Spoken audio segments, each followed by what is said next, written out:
Vamos a hacer entonces una lectura en el libro de los Hechos, en el capítulo 5. Vamos a leer desde el versículo 17 hasta el 29. Dice así la Escritura. Entonces, levantándose el sumo sacerdote y todos los que estaban con él, esto es, las sectas de los saduceos, se llenaron de celo y echaron mano a los apóstoles y los pusieron en la cárcel pública. Mas un ángel del Señor, abriendo de noche las puertas de la cárcel y sacándolos, dijo: Id, y puestos en pie en el templo, anunciad al pueblo todas las palabras de esta vida. Habiendo oído esto, entraron de mañana en el templo y enseñaban. Entre tanto, vinieron el sumo sacerdote y los que estaban con él, y convocaron al concilio y a todos los ancianos de los hijos de Israel, y enviaron a la cárcel para que fuesen traídos. Pero cuando llegaron los alguaciles, no los hallaron en la cárcel. Entonces volvieron y dieron aviso, diciendo: por cierto, la cárcel hemos hallado cerrada con toda seguridad y los guardas afuera de pie ante las puertas. Mas cuando abrimos, a nadie hallamos dentro. Cuando oyeron estas palabras, el sumo sacerdote y el jefe de la guardia del templo y los principales sacerdotes dudaban en qué vendría a parar aquello. Pero viniendo uno, les dio esta noticia: he aquí los varones que pusisteis en la cárcel están en el templo y enseñan al pueblo. Entonces fue el jefe de la guardia con los alguaciles y lo trajo sin violencia, porque temían ser apedreados por el pueblo. Cuando los trajeron, los presentaron en el concilio y el sumo sacerdote les preguntó diciendo: ¿no os mandamos estrictamente que no enseñaseis en ese nombre? Y ahora habéis llenado a Jerusalén de vuestra doctrina y queréis echar sobre nosotros la sangre de ese hombre. Respondiendo Pedro y los apóstoles dijeron: es necesario obedecer a Dios antes que a los hombres.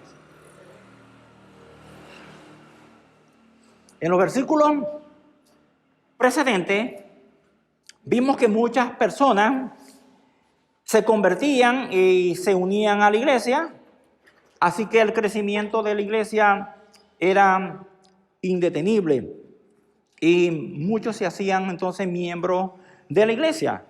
Y decía ese pasaje que tanto creían que traían a los enfermos para que fueran sanados por la sombra de Pedro.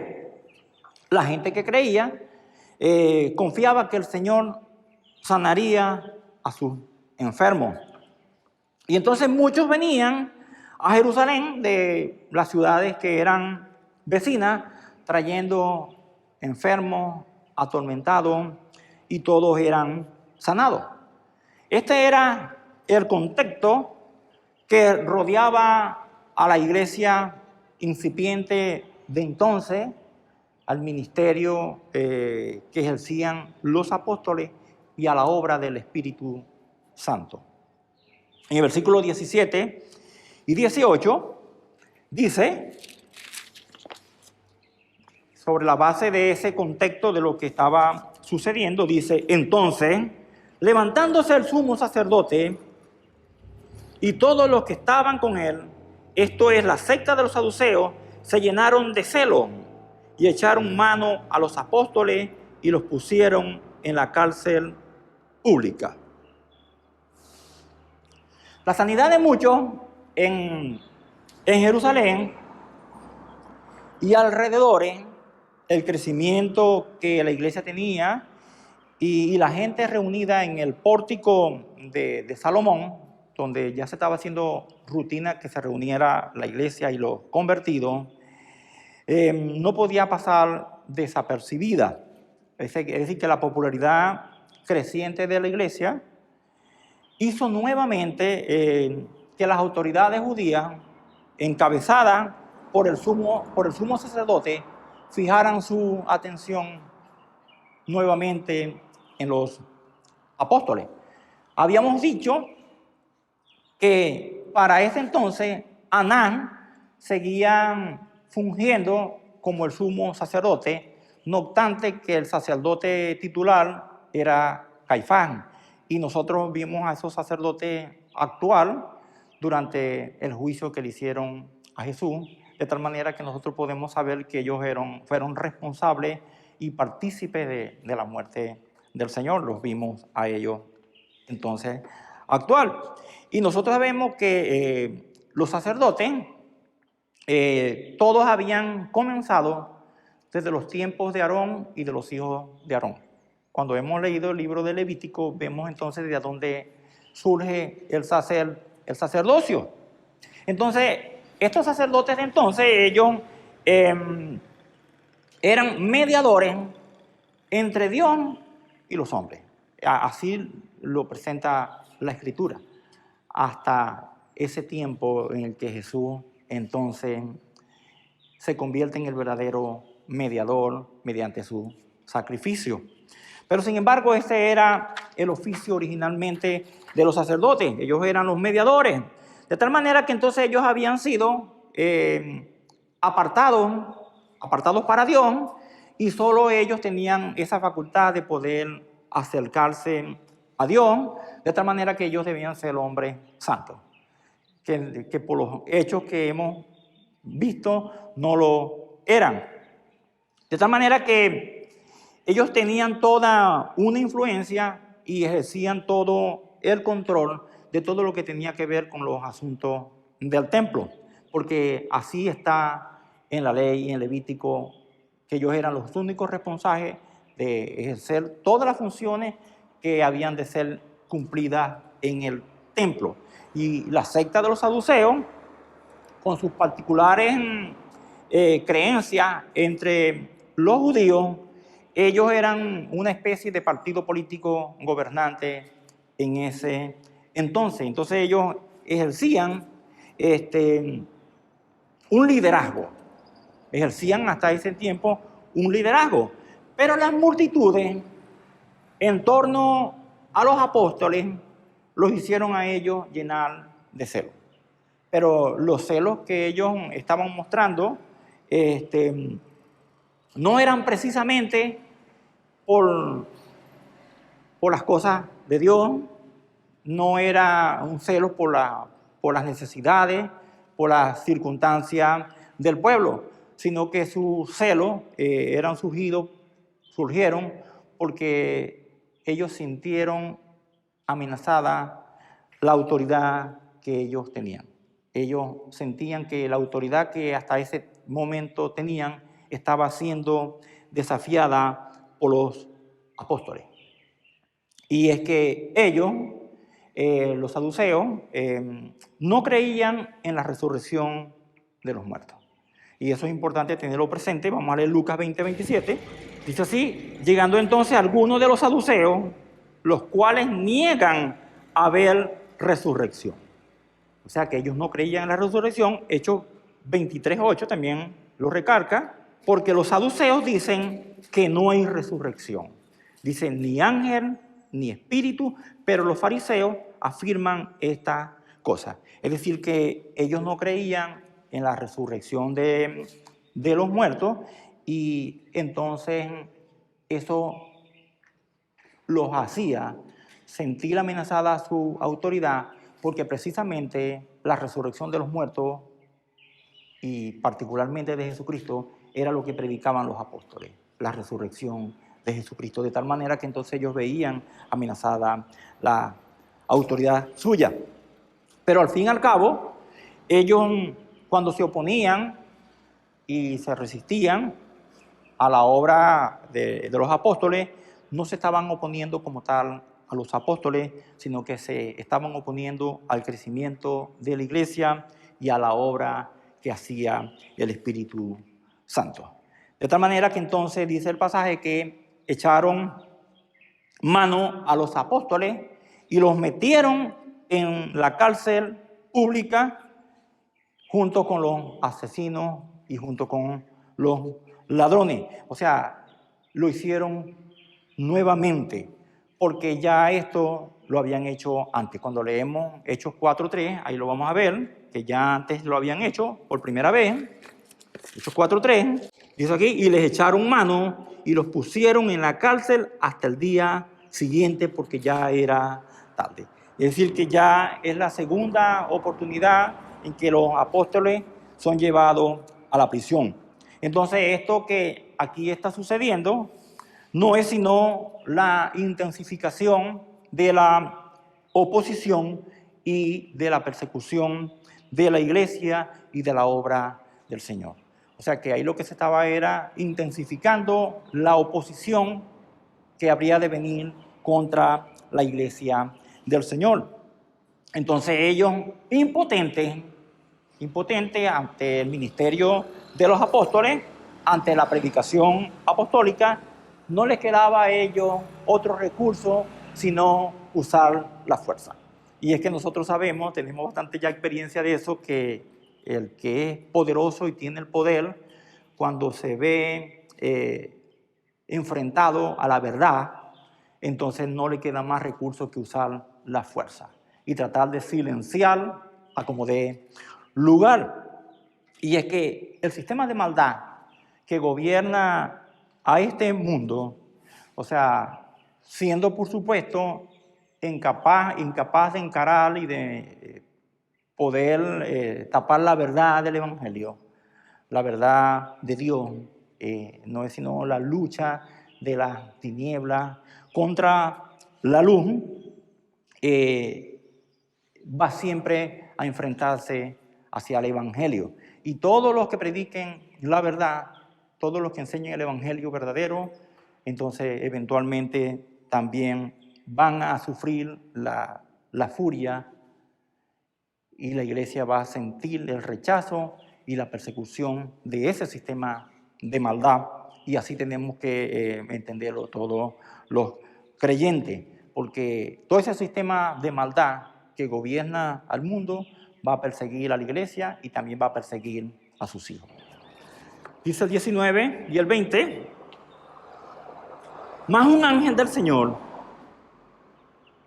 abriendo de noche las puertas de la cárcel y sacándolo, dijo, y puestos en pie en el templo, anuncia al pueblo todas las palabras de esta vida. Entonces aquí vemos que los apóstoles que estaban en la prisión fueron sobrenaturalmente liberados durante la noche.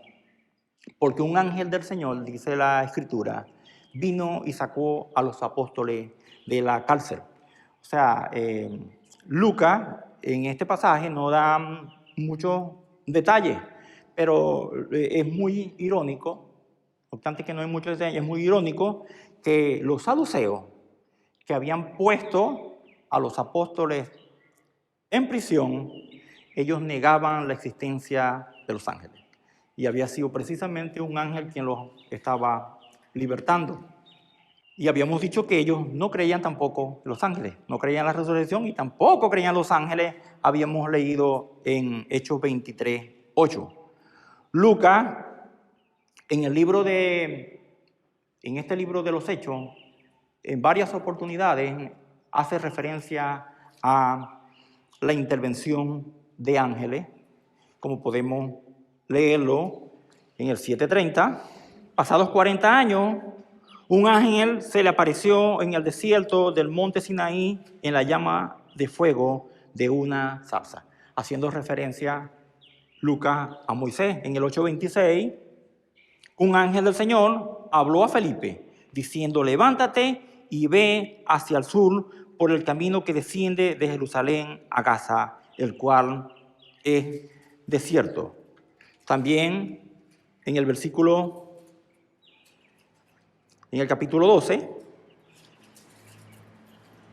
12:7, y aquí que se presentó un ángel del Señor y una luz resplandeció en la cárcel. Y tocando a Pedro en el costado, le despertó diciendo, levántate pronto, y las cadenas se le cayeron en las manos. Es decir, esta es otra ocasión en la que también están presos y un ángel también los liberta. Los que no creen y los que tienen un velo puesto por las tinieblas, ellos no creen en Dios, no creen ni en ángeles, ni creen en demonios. Pero los que hemos creído en el Señor, nosotros sí creemos que existen ángeles y que obran a favor de los que creen por la voluntad de Dios, cuando Dios lo dispone. De tal manera que nosotros sí creemos que existen ángeles y tenemos ángeles al servicio nuestro cuando Dios dispone que quiera hacer su voluntad a través de ellos. Entonces, es decir, que Dios interviene de forma sobrenatural enviando un ángel para abrir la puerta de la cárcel donde estaban los apóstoles. Porque cuando entendemos el poder de Dios y que Dios puede obrar a través de ángeles, no existe cárcel, por oscura que sea, no existe cárcel, por segura que sea, de la cual alguien puede ser libertado y de cualquier prisión si es la voluntad de Dios y si Dios así lo quiere. Y que no hay incluso ninguna enfermedad o no hay ningún problema en ninguna circunstancia en esta vida de la que Dios pueda librarnos si es su voluntad. Porque Dios puede librar al que cree en su nombre por su poder, de forma sobrenatural, porque tenemos un Dios que es sobrenatural. Pero también el ángel le ha dado instrucciones a los apóstoles para que vayan al templo y anuncien al pueblo, dice el pasaje, todas las palabras de esta vida.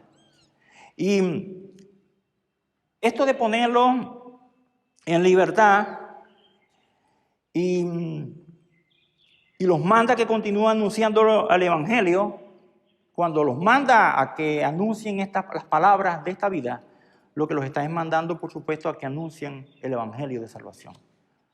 O sea que debe entenderse que todas las palabras de esta vida es hacer referencia al mensaje de vida, al mensaje de salvación que solamente está en Jesucristo. Vamos a leer Filipenses 2:16. Asidos de la palabra de vida, para que en el día de Cristo yo pueda gloriarme de que no he corrido en vano, ni en vano he trabajado. La palabra de vida. Jesucristo vino a este mundo para dar vida eterna y abundante vida. A eso vino Jesús a este mundo. Y para que los que estaban muertos pudieran también resucitar de su muerte espiritual. Vamos a leer Juan 10:10.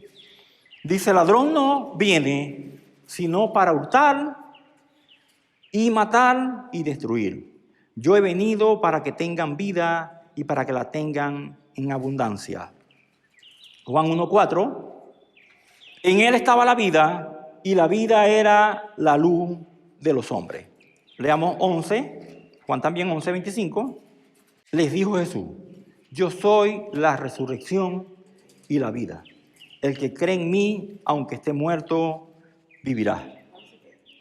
También lo podemos ver en 1 de Juan 1:2, desde el 1. Lo que era desde el principio, lo que hemos oído, lo que hemos visto con nuestros ojos, lo que hemos contemplado y palparon nuestras manos, tocante al verbo de vida. Porque la vida fue manifestada y la hemos visto y testificamos y os anunciamos la vida eterna, la cual estaba con el Padre y se nos manifestó. Entonces, por el Evangelio, los que creen pasan entonces de muerte a vida. Todos los que creen pasan de esa condición de muerte espiritual a vida eterna. Así que entonces el mensaje del Evangelio transmite la salvación mediante la resurrección de Jesucristo. Por eso es que ellos predicaban la resurrección de los muertos. Predicaban los apóstoles. Primera Tesalonicenses 4:14. Porque si creemos que Jesús murió y resucitó, así también traerá Dios con Jesús a los que durmieron en él. Primera de Corintios 6:14 dice, y Dios que levantó al Señor, también a nosotros nos levantará con su poder. Pero como ya les refería, los saduceos negaban la resurrección de los muertos, que era precisamente el mensaje que los apóstoles predicaban. Es decir, para los saduceos, como ellos no creían en la resurrección de los muertos, para ellos la vida llegaba hasta la tumba, porque ellos no creían en la resurrección de los muertos. O sea, así sucede para todos los que no creen. Para todo el que no cree, la vida termina con la muerte. La vida termina en ese lugar. Hasta ahí llega todo. O sea, pero para los que creemos en el Señor, sabemos que la vida no termina ahí y que nosotros podemos decir que la vida comienza con la muerte. Así creemos lo que hemos creído en el Señor y que nosotros podamos haber llegado a ese estado de poder creer estas cosas no es sino la obra del Espíritu Santo en nosotros. Porque de otra manera es imposible que alguien pueda llegar a creer estas cosas en las que nosotros hemos creído solamente por la gracia de Dios. Entonces, el Evangelio es el mensaje de vida. El Evangelio es el mensaje de vida y que nosotros sabemos que esas palabras de vida solamente están en Jesús. Solamente en Jesús hay palabras de vida, como dice Juan 6:68. El Señor les preguntó a sus discípulos si ellos se querían ir y Simón Pedro le respondió, Señor, ¿a quién iremos? Tú tienes palabra de vida eterna. Y es que esa vida eterna solamente la podemos nosotros alcanzar es a través de Jesucristo. Solamente a través de Jesús. Porque la vida eterna es que nosotros conozcamos a Dios. Y solamente podemos conocer a Dios a través de Jesús. Juan 17:3. Y esta es la vida eterna, que te conozcan a ti, el único Dios verdadero, y a Jesucristo, a quien has enviado. Versículo 21. Entonces, habiendo oído esto, entraron de mañana en el templo y enseñaban. Es decir, que después que el ángel le dio esas instrucciones y fueron sacados de la prisión, o sea, siguiendo las instrucciones que habían recibido del ángel, al amanecer, los apóstoles ya estaban enseñando en el templo. Es decir, que cuando la gente iba a primera hora de la mañana a las oraciones matutinas que se hacían en el templo de Jerusalén, entonces los apóstoles ya estaban en ese lugar predicando ese mensaje de vida. Ya estaban en ese lugar cumpliendo esa misión en Jerusalén. O sea que ellos estaban siendo bien osados, estaban siendo valientes, estaban siendo muy atrevidos. O sea que cuando se suponía que ellos debían estar en prisión, no era así. Ellos estaban predicando en los alrededores del templo. O sea, y ellos solamente estaban cumpliendo ese mensaje divino que habían recibido. Solamente estaban cumpliendo la misión que habían recibido. Ya ellos lo venían haciendo, pero cuando el ángel los manda que vayan y hagan eso, lo que le está es reiterando lo que ya ellos estaban haciendo. Entonces, ese mensaje divino es el mismo mensaje que todos los creyentes también hemos recibido. Porque todos los que hemos creído en el Señor también hemos recibido ese mandato. También hemos recibido ese mandato de ir y predicar ese mensaje de vida, ese mensaje de salvación. Entonces nosotros, todos los creyentes, o sea, tenemos que también aprender a ser osados, a ser atrevidos. Y también dejar el temor a un lado y estar dispuestos a abrir nuestros labios para predicarle a la gente ese mensaje de vida y de salvación. Pero es necesario que nosotros le pidamos al Señor. Que en nuestras oraciones le pidamos al Señor, que a través de su Espíritu Santo nos capacite, nos dé esa habilidad de abrir nuestros labios y predicarle a la gente ese mensaje de salvación. De la misma manera, con la misma osadía y con la misma valentía que los hacían los apóstoles, así debemos hacerlo también nosotros, porque ese mensaje divino también lo hemos recibido nosotros.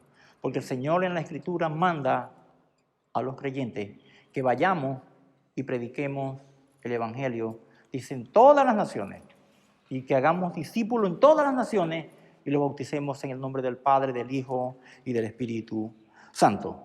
¿Por qué? Para que de esa manera también otros puedan ser resucitados. Porque solamente ese mensaje es un mensaje que puede dar vida y resucitar a tanta gente que está muerta espiritual a nuestro alrededor y que nosotros tenemos que lamentarnos y ver con mucha tristeza como tanta gente vive en la oscuridad y está destinada a condenación, y por eso que es necesario que le prediquemos el Evangelio a las demás personas para que también puedan ser resucitadas a través de ese mensaje que da vida. Entonces, mientras tanto, el sumo sacerdote y todo el concilio judío en Jerusalén, integrado por aproximadamente 60 hombres, porque esas eran las máximas autoridades. Eso era lo que se llamaba el concilio o el Sanedrín judío. Ellos eran la máxima autoridad en Israel. Estaba formado por fariseos y también por saduceos, como hemos dicho. Ellos ordenaron que los apóstoles fueran traídos ante ellos porque ellos suponían que todavía estaban en prisión. Vemos lo que dice el versículo 22 y 23. Pero cuando llegaron los alguaciles, no los hallaron en la cárcel.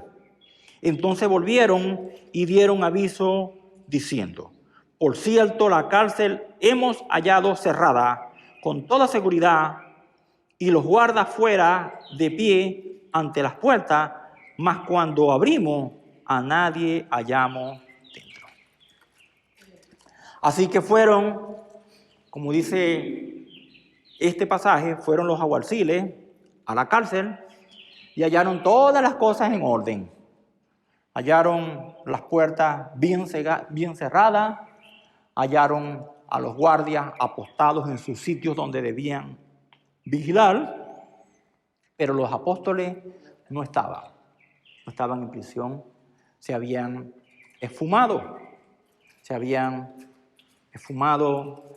de una forma sobrenatural.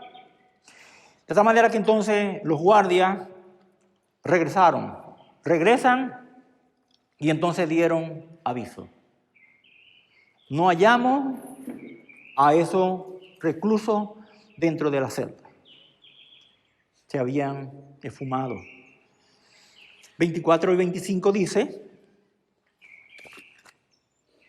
cuando oyeron estas palabras, el sumo sacerdote y el jefe de la guardia del templo y los principales sacerdotes dudaban en qué vendría a parar aquello. Pero viniendo uno les dio esta noticia: he aquí, los varones que pusiste en la cárcel están en el templo y enseñan al pueblo. Así que cuando el sumo sacerdote y los que con él estaban oyeron el informe de que no estaban en la cárcel, se quedaron, uno puede imaginar, se quedaron perplejos, se quedaron aturdidos y sin explicación alguna de cómo podía haber pasado esto, cómo podían haber escapado. Y dudaban de qué hacer en esta situación. Pero, por supuesto, como Dios está haciendo las cosas de una forma inusitada, ellos no podían percibir que Dios estaba protegiendo a los apóstoles, que Dios los estaba protegiendo a ellos, que Dios estaba cuidando de la obra que estaba haciendo y que no eran ellos sino instrumentos de Dios para la obra que el Señor estaba haciendo en este momento y para el crecimiento de la iglesia.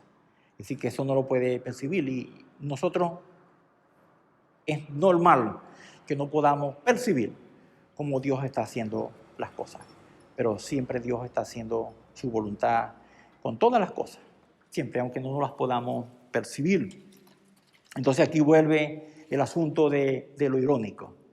Ellos que habían enviado a prisión, los saduceos, habían enviado a prisión a los apóstoles, ellos no creían en los ángeles y es precisamente un ángel quien lo suelta.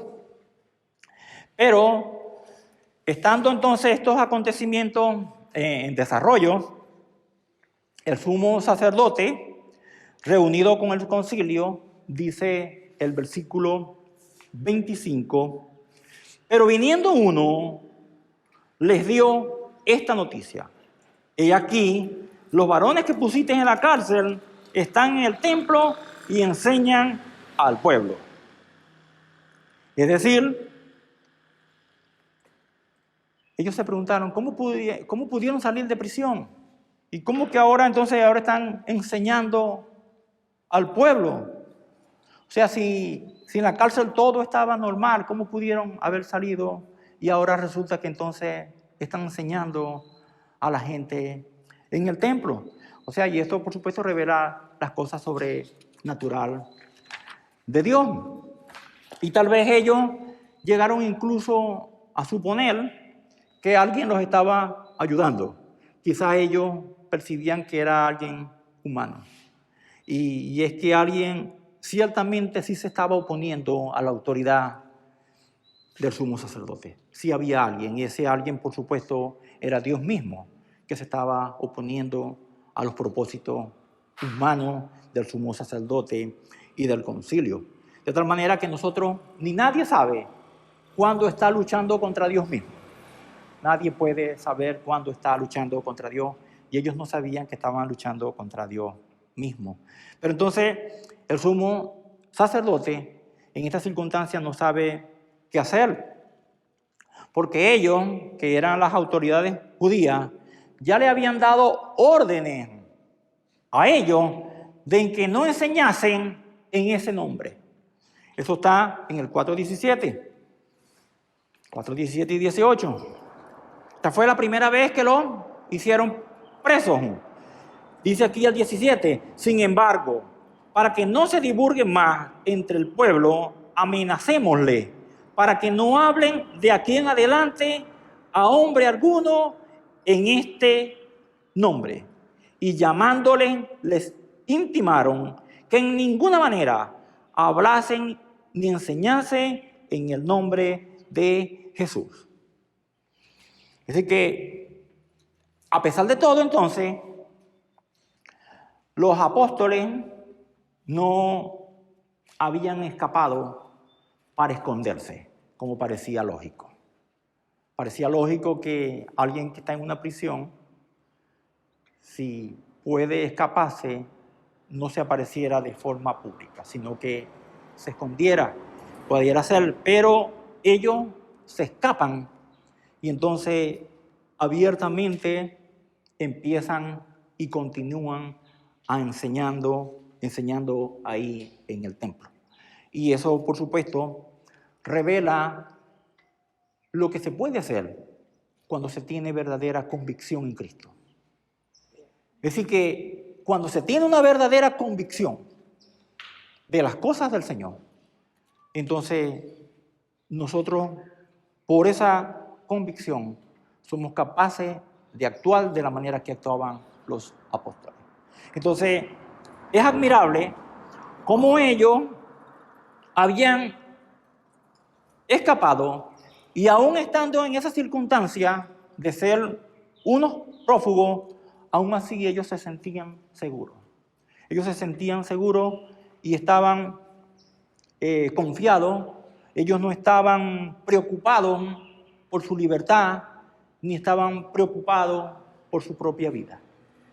Ellos simplemente dependían de Dios, estaban dependiendo del Señor y estaban cumpliendo la voluntad de Dios con lo que hacían. Estaban cumpliendo el mensaje divino que ellos habían recibido a pesar de todas las circunstancias que a ellos les estaba sucediendo. Y era que Dios, por supuesto, estaba obrando a través de ellos. Porque una característica que tiene el libro de los Hechos, la particularidad que tiene, es que en toda la narración, todas las circunstancias que están sucediendo, es el Espíritu Santo, es el poder de Dios quien está obrando a través de los hechos de los apóstoles. Es importante que siempre lo tengamos presente cuando leamos el libro de los Hechos. 26-27.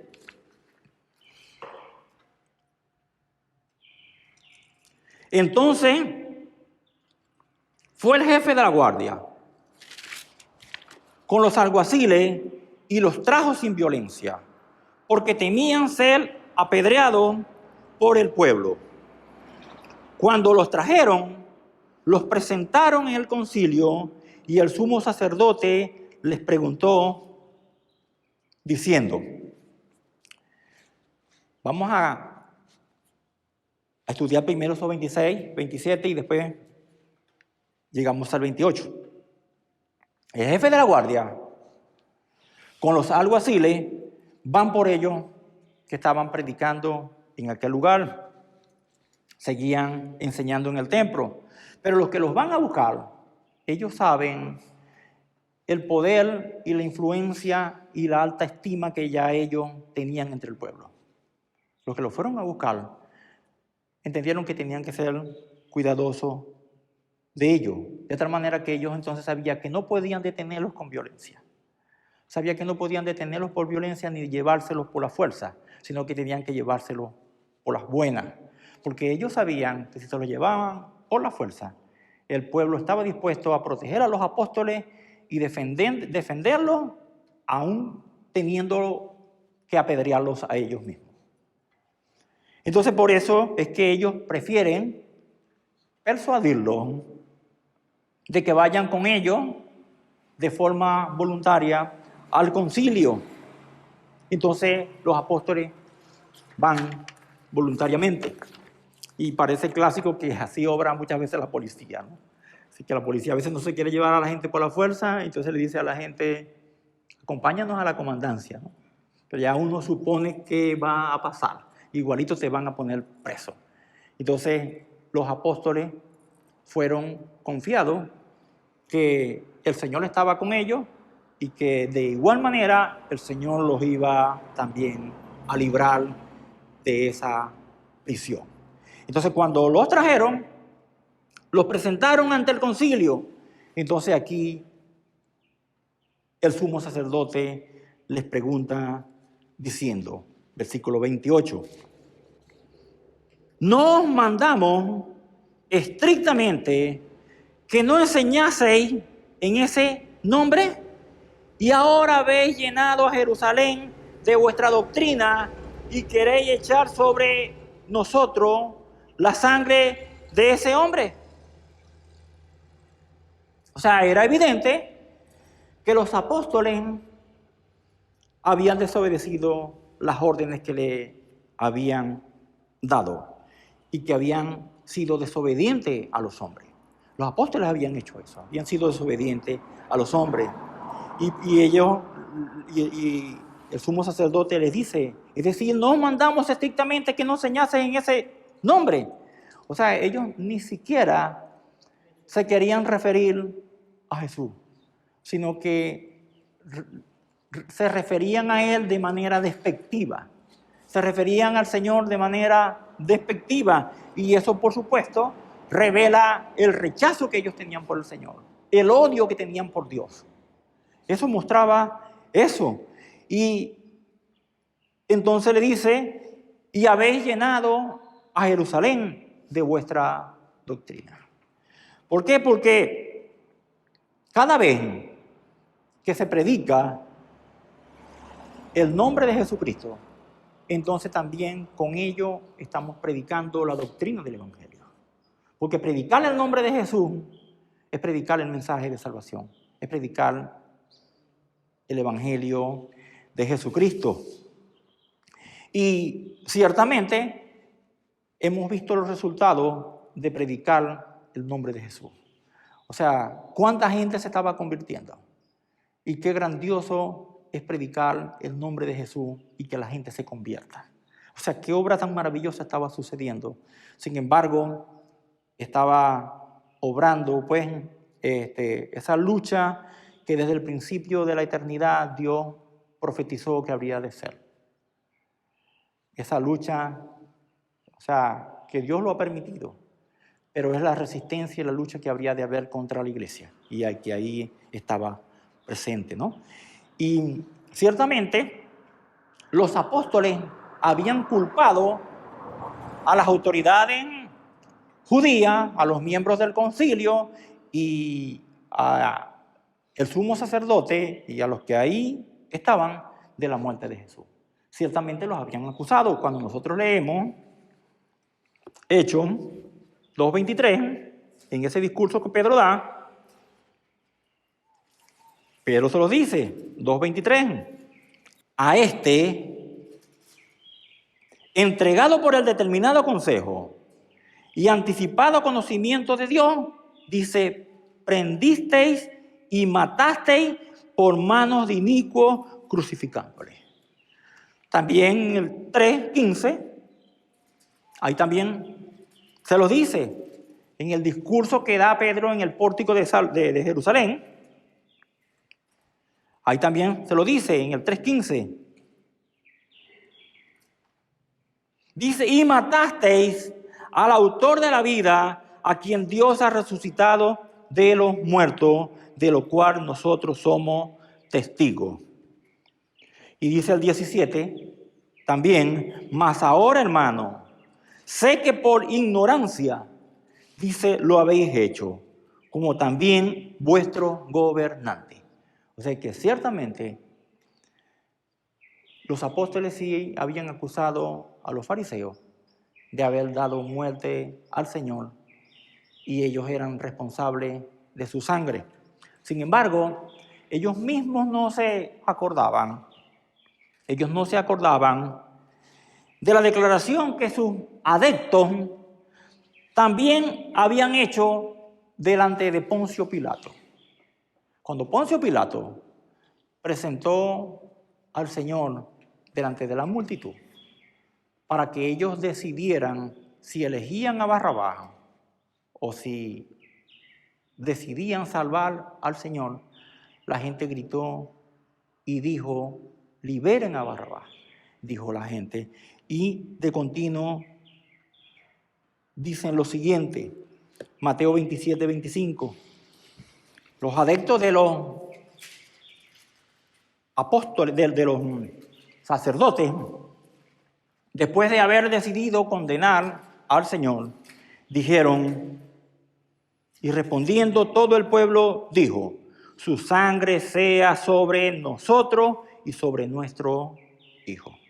Es decir, que ellos delante de Pilato, ellos asumieron la responsabilidad de la sangre de Jesús y que esa sangre cayera sobre ellos y sobre la cabeza de sus hijos, de sus descendientes, decía ese pasaje. Pero ellos, sin embargo, ellos no se acordaban. Pero de alguna manera todos somos responsables de la muerte y del sacrificio de Jesús. Vamos a leer Isaías 53:5. Dice, más el herido fue por nuestras rebeliones. Dice, molido por nuestros pecados, el castigo de nuestra paz fue sobre él y por sus llagas fuimos nosotros curados. Es decir que sobre todo también entonces recae esa responsabilidad. Versículo 29. Respondiendo Pedro y los apóstoles dijeron, es necesario obedecer a Dios antes que a los hombres. Es decir, ante la acusación que el sumo sacerdote le hace a ellos, de que ellos estaban siendo desobedientes, a insistir en predicar ese mensaje que ya ellos le habían prohibido de forma estricta no predicar, ellos les responden de esta manera. Es necesario obedecer a Dios antes que a los hombres. Es decir, los apóstoles no tuvieron temor de la prisión, ni tuvieron temor de la persecución, y ellos estuvieron dispuestos, como de hecho lo hicieron, a desobedecer las órdenes que los hombres le habían dado. Porque ellos estaban en prisión por desobedecer el mandamiento que hombres le habían dado. Entonces los apóstoles les muestran que ellos están dispuestos a obedecer a Dios primero antes que a los hombres. Es decir, porque ellos sabían que en toda circunstancia era necesario obedecer a Dios primeramente antes que a los hombres. Entonces, de igual manera, los creyentes que aprenden a tener convicciones verdaderas, como tiene que ser, porque todos los creyentes no podemos ser creyentes de balde, como dice uno, sino que si somos creyentes es porque somos creyentes y porque tenemos convicciones verdaderas en Cristo Jesús. De tal manera que nosotros tenemos, por esa convicción, nosotros tenemos que estar dispuestos a defender la verdad del Evangelio, y predicar el Evangelio y predicar ese mensaje en medio de todas las circunstancias y elegir siempre obedecer a Dios antes que a los hombres, en todas circunstancias. Amén. Padre, en el nombre de Jesús, te bendecimos a ti, Señor, te honramos. Te damos a ti, Señor, la gloria, Señor. Te damos el honor, Señor, te damos toda honra, porque solo tú mereces, Señor, ser honrado, Señor. Mereces, Señor, que todos te alabemos, Señor, por toda tu grandeza, Señor. Honramos, Señor, por tu salvación, por tu sacrificio precioso en la cruz, que nos da vida, Señor, que nos da salvación. Nosotros te damos las gracias, Señor. Te pedimos, Padre Santo, que nos haga, Señor, a cada uno instrumento, Señor, de tu gracia, Señor, para llevar, Señor, este mensaje de vida, Señor, a otras personas, Padre. Te rogamos, Señor, que nos ayude y que tu Espíritu Santo pueda capacitarnos, Señor, y pueda poner en nuestros labios, Señor, esas palabras, Señor, de vida, Señor, para llevarlas, Señor, a nuestros vecinos, Señor, a nuestros amigos, Señor, en todo lugar, Padre Santo. Te pedimos, Padre, que nos hagas competentes, Señor, para servirte, Señor, y para honrarte, Señor. Te lo pedimos, Padre, en el nombre de Jesús. Amén.